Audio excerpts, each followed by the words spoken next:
Hello, and thank you for giving me the opportunity to work with you on a new resume.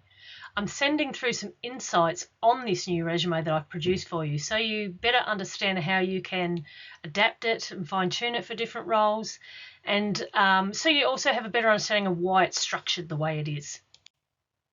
So firstly is the top half of the first page of your resume, which is really, your first page really should be your career snapshot, keeping in mind that you have about 5 to 7 seconds to reel readers in, including recruiters. So as you can see on this slide, we've got your name at the top, the contact information, because we want them to immediately know how they can contact you. We also produce a career brand title. This will obviously be adapted to your relevant role. We also have a career profile intro section at the top, so that leads the readers into the rest of your resume, yeah? And in this one, I've also included in that career profile some real key highlights from their career.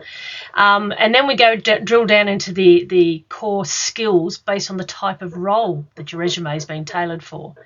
And keep in mind that this really will highlight your job relevance the more that we tailor those key skills to the specific role. Next is the bottom half of the first page of that career snapshot. So in addition to those hard technical skills that are really relevant for the role, I will often include what I call softer skills and other key skills, like I've done here, yeah?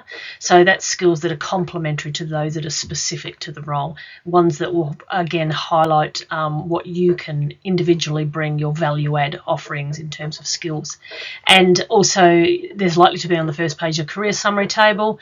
So this is so that the recruiters and other readers can immediately know what your career history is.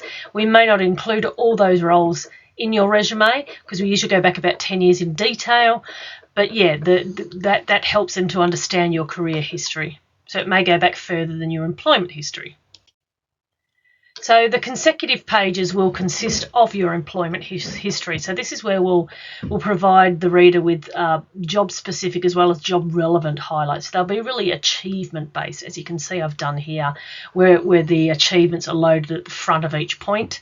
And then, as you can see, I've also put in some detail under each role, each job title, that helps the reader to understand the scope of the role. So who you've reported to, the size of the team you worked in, perhaps you had direct reports. This will be filled out based on your specific career history, as will the list of key achievements. And we'll try to keep them as quantitative as we can and as immediate as we can. And then after your employment history, we will have value add information. So in this resume, that was education and training, but it could also be volunteering work, contribution, other industry contributions you've made that aren't specific to your career, outside of voluntary work. And as you'll see, this only goes to 2 pages, but we are allowed to go up to 4 pages. So it's generally recommended 3 to 4 pages for a resume in Australia, 2 pages for a lot of other markets, including Europe and the USA. And the general rule is not to include your referee's details in the resume unless it's specifically asked for by the recruiter or in the job ad. And this note here obviously lets them know that they will be available once they ask for them. So this encapsulates what we've included in your resume and why. And obviously just let me know if you have any queries. You've got your feedback, you've got your revision feedback rounds to go, your 2 revision rounds.